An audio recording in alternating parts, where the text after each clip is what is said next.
নমস্কার সুপ্রিয় দর্শক শ্রোতা সকলকেই স্বাগত হিন্দু লাইফস ম্যাটার ইউটিউব চ্যানেলে। দর্শক, সুদি ইউনুস, মহাজন ইউনুস বিদায় হয়েছে, এইটাই কিন্তু আমাদের জন্য আপাতত স্বস্তির বিষয়।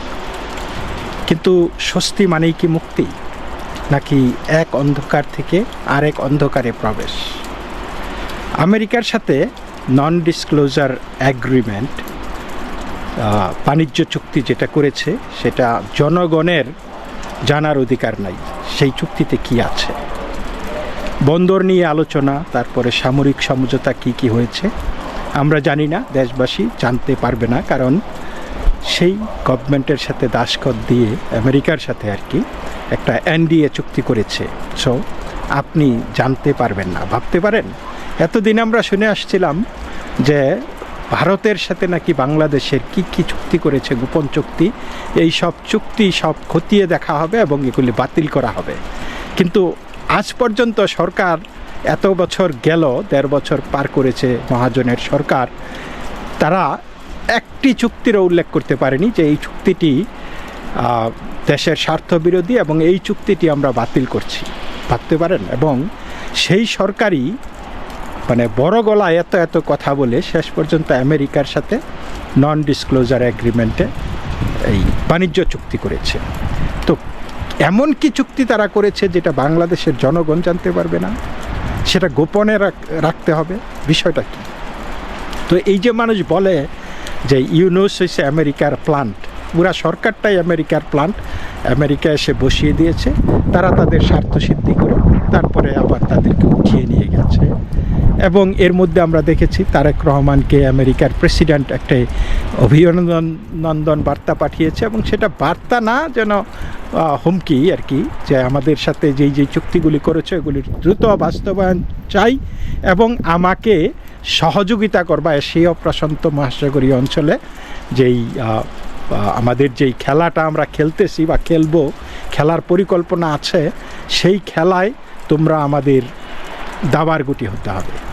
চিন্তা করতে পারেন, বাংলাদেশের সরকার এমনভাবে, বিশেষ করে তারেক রহমান, আমি বলবো যে মোটামুটি নাকে খত দিয়েই সরকারে এসেছে। তো জনগণ জানবে না এই, কিন্তু ঋণের বোঝা বইতে হবে। এইগুলো নন ডিসক্লোজার অ্যাগ্রিমেন্টের ক্যারিশমা। তো এই তত্ত্বাবধায়ক সরকারের আমলে, অর্থাৎ ইন্টারিমের আমলে, শুধু মহাজনের আমলে ৭০০ ফ্যাক্টরি বন্ধ হয়েছে, কর্মসংস্থানের সংকট তৈরি হয়েছে, বাজারে মূল্যবৃদ্ধি ঘটেছে, নতুন ঋণ হয়েছে। তিনি বলেছিলেন যে দারিদ্র নাকি জাদুঘরে পাঠাবে, zero poverty, zero hunger, zero unemployment.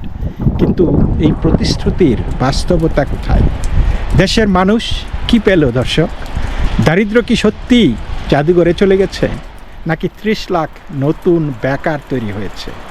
সারা বিশ্বে যখন মূল্যস্ফীতি, মানে দ্রব্যমূল্যের দাম যখন কমছে, সেখানে বাংলাদেশে পই পই করে বাড়ছে এবং বেড়েছে এই সুধীর সরকারে। নতুন ঋণের বোঝা কার কাঁধে এখন? ৭০০ ফ্যাক্টরি বন্ধ, এর দায় কে নেবে? জবাব নাই। তিনি চলে গেছেন, বাক্সপাটরা গুটিয়ে তিনি চলে গেছেন ৬৬৬ কোটি টাকা ঋণ মওকুফ করে, আদম ব্যবসার লাইসেন্স নিয়ে, বিশ্ববিদ্যালয় খুলে, আরও কত কিছু, তাই না? তিনি তার আখের গুছিয়ে চলে গেছেন। তারপরে আজকে নতুন সরকার এসেছে, কিন্তু আমাদের সন্দেহ যে যাহা লাউ তাহাই কদু হবে কিনা, নাকি সত্যি পরিবর্তন ঘটবে।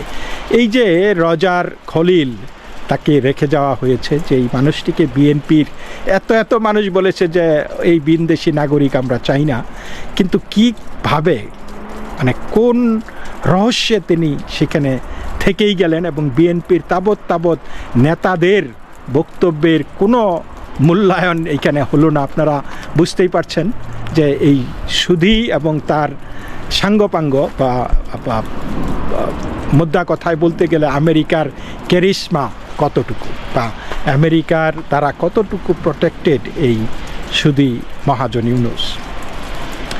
তো দেখেন, ইউনুস এমন একটা বাটপার, আমি বলবো যে এই মানে লোকটাকে সাদাসিধা মনে হয়, কিন্তু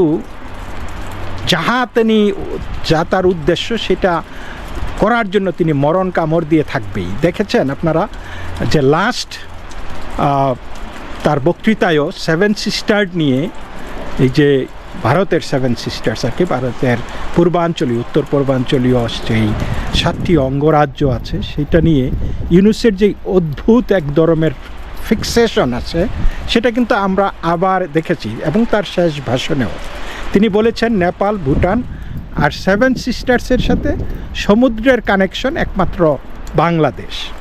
এবং 7 সিস্টার্স যে ভারতের একটা অংশ, এটা তিনি ইচ্ছাকৃতভাবে বারবার বলতে ভুলে যান। চিন্তা করেন, মানে এটা ভারতের মানে পায়ে একটু পাড়া দেওয়া বা একটু খোঁচানি দেওয়া আর কি। তো শুধু 7 সিস্টার যে আমরা we are the only guardian of the sea, এবং এই 7 সিস্টার্স এবং নেপাল এবং ভুটানের ব্যবসা বাণিজ্যের জন্য আমরা অপরিহার্য, মানে সেই ভারতকে খোঁচা। ভারত শব্দটা তিনি উল্লেখ করেন না, কিন্তু 7 সিস্টার যেমন একটা আলাদা রাষ্ট্র বা আলাদা এন্টিটি। তো এইটা কি দর্শক কূটনৈতিক ভাষা নাকি ইচ্ছাকৃত রাজনৈতিক সিগন্যাল যে দেখো আমাদের কিন্তু এখানে এমন একটা কিছু মানে পাকানো হয়েছে আর কি, গুট পাকানো হয়েছে বাংলাদেশে, সেটা হতে পারে আমেরিকাকে নিয়ে বা হতে পারে চায়নাকে নিয়ে বা হতে পারে পাকিস্তানকে নিয়ে, যে আমরা কিন্তু একটা গুটি পাকিয়ে রেখেছি, বেশি কথাবার্তা বলবা আমরা কিন্তু এইখানে এই যে আওয়াজ দিচ্ছি। তো জিনিসটা এরকম আর কি। তো যাই হোক, চিন্ময় প্রভু আপনারা দেখলেন যে অন্যায়ভাবে এই সুদী মহাজনের সরকারের পুরাটা সময় বিনা বিচারে তিনি জেলবন্দি, কারাগারে আছেন, মিথ্যা একটা সাজানো বানোয়াট একটা মামলায়। হিন্দুদের ওপর তার সময়ে চলেছে ব্যাপক আক্রমণ, নির্যাতন। শান্তিতে নোবেল পাওয়া এরকম মানুষ, এরকম জালিম পৃথিবীতে কি মানে আমরা এই বিশ্ব নাগরিকরা কি কখনো দেখেছি যে এরকম জালিম শান্তিতে নোবেল পায়? অনেকে এখন উল্লসিত, বিএনপি এসেছে, পরিবর্তন এসেছে বা আসবে এই প্রত্যাশায়। কিন্তু প্রশ্ন করি, এই বিএনপির ইতিহাস কি? চাঁদাবাজি, মামলা বাণিজ্য, মব সন্ত্রাস, রাজনৈতিক প্রতিহিংসা, এসব অভিযোগ কি হঠাৎ মুছে গেছে? বিএনপিকে নিয়ে অতি আহ্লাদিত হবার কোনো কারণ বলে আমি মনে করি না, অন্তত আমি আশাবাদী না। আর এই যে তারেক রহমানকে দেখলেই তো বোঝা যায় যে সে যেই বক্তৃতা করে, মন থেকে কি সে বক্তৃতা করে আসলেই, যে আমি দেশবাসীকে বলছি, মানে এই যে যেইভাবে কথাগুলি বলে, আমার তো মনে হয় যে এগুলি ওই লেখা তো অবশ্যই, এই লেখাটাও ঠিকমতো পড়তে পারে না, কিন্তু তিনি যদি মনে হৃদয়ে ধারণ করতেন তার এই বক্তব্যগুলি, তাহলে নিশ্চিত ভাবেই আর একটু ভালো ডেলিভারি দিতে পারতেন। কিন্তু সেই ডেলিভারিটা কিন্তু আমরা তার কাছে পাই না। সো দিস ইজ মানে sad part of whole Tarique Rahman saga আমি মনে করি। মানে যাহা লাও তাহাই কদু, শেষ মুহূর্তে এইটাই হবে বাংলাদেশের ভাগ্যে। তো এই বিএনপির কারণেই কিন্তু চিন্ময় প্রভু জেলে গেছেন। এই বিএনপি চাঁদাবাজি, মামলা বাণিজ্য, মব সন্ত্রাসের মহানায়ক এবং বেনিফিশিয়ারি। তারেক রহমানের মতো একটা ডিম উইটেড, একটা অর্ধশিক্ষিত মানুষ দেশের কতটা কি করবে সেটা অতীতের হাওয়াবন থেকে আমরা বুঝতে পারি নিশ্চয়ই। এবং তারেক রহমান গত 17 বছর, এই যে আরেক নন ডিসক্লোজার এগ্রিমেন্টের কাহিনী, 17 বছর কিভাবে চলেছে, কি খেয়েছে, কোথায় কাজ করেছে, এইগুলি কিন্তু জাতি জানে না তারেক রহমানের। তো এই লোকটা তার যে আগেই তার ওই মানে সব কিছু যে বন্ধক দিয়ে রেখেছে কিনা কারো কাছে, এটা তো জানার অধিকার দেশবাসীর আছে, তাই না? কিন্তু সেটা আমরা জানি না। তারেক রহমানের অতীত নিয়ে আমাদের বিতর্ক কম না। হাওয়া ভবনের রাজনীতি মানুষ ভুলে যায়নি নিশ্চিতই। তো প্রধানমন্ত্রী হিসাবে তারেকের প্রথম ভাষণ শুনলাম, সেইখানে তিনি ওই যে লিখিত পরিত ভাষায় রাষ্ট্র পুনর্গঠন, গণতন্ত্র পুনঃপ্রতিষ্ঠা, নাগরিক আস্থা পুনর্নির্মাণ, রেইনবো নেশন, একটি বাংলাদেশ যেখানে হিন্দু, বৌদ্ধ, খ্রিস্টান, মুসলমান, সমতল ও পাহাড় সবাই সমান অধিকার ভোগ করবে, মানে এই জাতীয় বক্তব্য। তো আপনারা একটু বক্তব্যটা হালকা করে একটু শুনে নিন। আমি দেশবাসীর উদ্দেশ্যে একটি বার্তা দিয়ে বলতে চাই, মুসলমান, হিন্দু, বৌদ্ধ, খ্রিস্টান তথা দল, মত, ধর্ম, বর্ণ নির্বিশেষে পাহাড়ে কিংবা সমতলে বসবাসকারী এই দেশ আমাদের সবার। প্রতিটি নাগরিকের জন্যই এই দেশকে আমরা একটি নিরাপদ ভূমিতে পরিণত করতে চাই। তো দর্শক, এই যে তিনি রেইনবো নেশনের কথা বললেন, হিন্দু, বৌদ্ধ, খ্রিস্টান, মুসলমান, সমতল ও পাহাড় সবাই সমান অধিকার ভোগ করবে, তাই তো? কিন্তু শপথ গ্রহণ অনুষ্ঠানটা তো লক্ষ্য করেছেন আপনারা, সেইখানে শুধু কোরআন তেলাওয়াত করেই এই শপথ গ্রহণটা সমাপ্ত করেছেন। প্রতীকিত রাজনীতি যা দেখাবেন সেইটাই তো আমরা বুঝবো যে এইটাই আপনি করতে চাচ্ছেন। তাহলে সেখানে কি রেইনবো ছিল? সেখানে কি গীতা পাঠ ছিল? সেখানে কি ত্রিপিটক পাঠ ছিল? বাইবেল পাঠ ছিল? তাহলে আপনি এই যে রেইনবো, সকল মানুষের সমান অধিকার, যেই জিনিসটা আপনি বলে গেছেন সেটার বাস্তবায়ন তো আমরা দেখলাম না সেই ভাষণে, তাই না? তো তারেক রহমান বলেছেন সমতল ও পাহাড়ের কথা, কিন্তু পাহাড়ের ইতিহাস কি তিনি জানেন? পাহাড়কে সামরিকায়ন করে ভূমি খেকো, পাহাড় কাটা দুর্বৃত্তদের সেখানে মিলিটারি পাহারায় তার পিতা, মাতা এবং পরবর্তীতে শেখ হাসিনা সহ বাংলাদেশের পূর্বাপর সকল সরকার যেভাবে পাহাড়ের মুসলমানি করেছে, পাহাড়িদের ভাষা, পাহাড়িদের সংস্কৃতি, শিক্ষা, ঐতিহ্য, জাতীয়তা ধ্বংস করে ফেলেছে, সেই পথ থেকে তারেক জিয়া কি ফিরে আসবে? আসার কোনো সুযোগ আছে বলে আপনারা মনে করেন? আসবে না, আমি সেটা দেখি না।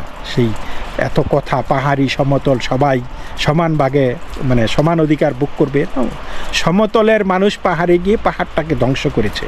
সেই সমতলের মানুষকে কি পাহাড় থেকে আপনি ফিরিয়ে আনতে পারবেন না। পাহাড়িদের জীবন জীবিকা, পাহাড়িদের সংস্কৃতি, পাহাড়িদের ধর্ম, ঐতিহ্য সব কিছু নষ্ট হয়ে গেছে। তো মানে পাহাড়ের ওপর এত জুলুম নির্যাতন, এটা কি হঠাৎ করেই তারেক রহমান বন্ধ করে দেবে না। তো এই যে এত কথা, দিন শেষে দেখা যাবে ঠনঠনাঠন, কাজের কাজ কিছুই হবে না, যাহা লাউ তাহাই কদু। 21শে আগস্ট গ্রেনেড হামলা, মানুষ মারা গেছে, রাজনীতির ইতিহাসে এটা একটা কালো অধ্যায়। তারেক কি 21শে আগস্ট গ্রেনেড হামলার বিচার করবে? এই যে ইউনূসের সরকার এসে সেই মর্মান্তিক ঘটনাকে নাই করে দিল, বেসিক্যালি বিচারের নামে প্রহসন, কোর্টের নামে প্রহসন করে, এটা কি কোনো সভ্য সমাজে হয়? নাকি ইতিহাস আবারও দায় মুক্তির পথে যাবে? তার পিতা এক সময় বঙ্গবন্ধুর হত্যাকারীদের দায় মুক্তি দিয়েছিলেন, এটা ইতিহাস। তাহলে কি পিতার পদাঙ্ক অনুসরণ করে তারেক রহমান আবার দায় মুক্তির পথে যাবে? সে কি তার নিজের বিচার করবে যে জুলাই 21শে আগস্টে গ্রেনেড হামলা হয়েছে, সেইখানে তো কিছু না কিছু ঘটনা ঘটেছে, সেটা কি পুনঃ তদন্ত করে নিরপেক্ষভাবে সে যদি দোষী হয়, বা স্বরাষ্ট্রমন্ত্রী লুৎফুজ্জামান বাবর বা আরও কেউ যদি দোষী হয়, সেই দায়ভার কি তারা বহন করবে? তারপরে এই যে জুলাই জঙ্গিরা ৩৫০০ পুলিশ খুন করেছে, মব করে শত শত মানুষ মেরেছে, বাড়িঘর জ্বালিয়ে দিয়েছে, জঙ্গি গডফাদার ইউনূস এদের দায় মুক্তি দিয়েছে, বিচারের অধিকার কেড়ে নিয়েছে। তারেক কি সেই অধিকার ফিরিয়ে দেবে, বিচার করবে? নাকি তার বাপ যেমন বঙ্গবন্ধুর হত্যাকারীদের দায় মুক্তি দিয়ে কলঙ্কিত ইতিহাস রচনা করে গেছেন, তিনিও কি বাপের সুযোগ্য পুত্র হিসাবে ইউনূসের কলঙ্ক বয়ে বেড়াবেন, বা সেটাকে বৈধতা দিবেন? ক্ষমতায় আসার জন্য তারেক কোথায় কোথায় নাকে খত দিয়েছে। আমেরিকার সাথে বন্দর চুক্তি, পাকিস্তান চায়নার সাথে বিমানবন্দর চুক্তি, আরাকান আর্মিকে করিডোর, ক্ষমতা ছাড়ার আগে ইউনূস সরকারের একাধিক মার্কিন চুক্তি, বিনা শর্তে আমেরিকান পণ্য প্রবেশ, নন ডিসক্লোজার এগ্রিমেন্ট। তারেক কি এসব মেনে নিতে বাধ্য? নাকি এগুলো তার সাথেই পরামর্শ করে করা হয়েছিল? হয়তো তারেকের সাথে পরামর্শ করেই হয়েছে।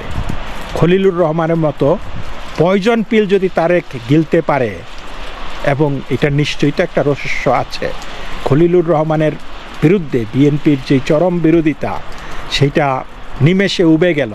তারেক রহমান খলিলুরকে একদম গুরুত্বপূর্ণ পররাষ্ট্রমন্ত্রী হিসাবে নিয়োগ দিল, কিছু তো একটা ঘটেছে এখানে। ইকুয়েশন অন্য জিনিস, তাই না? সেই ইকুয়েশন তাকে মানতে বাধ্য করা হয়েছে। তার বিরুদ্ধে এত অভিযোগ সত্ত্বেও বিএনপির সব নেতাদের পাশ কাটিয়ে খলিলুরকে পররাষ্ট্রমন্ত্রী বানাতে বাধ্য হলো তারেক জিয়া, তাই না? তো দিন শেষে মানুষ ফল চায়, কাজ চায়, বিচার চায়, নিরাপত্তা চায়, সমান অধিকার চায়। এই যে রেইনবো নেশন সুন্দর শব্দ, কিন্তু বাস্তব কি রঙিন, নাকি আবারও যাহা লাউ তাহাই কদু? তো সময়ই বলে দেবে। তো এই পর্যন্তই দর্শক, ভালো থাকবেন, নমস্কার।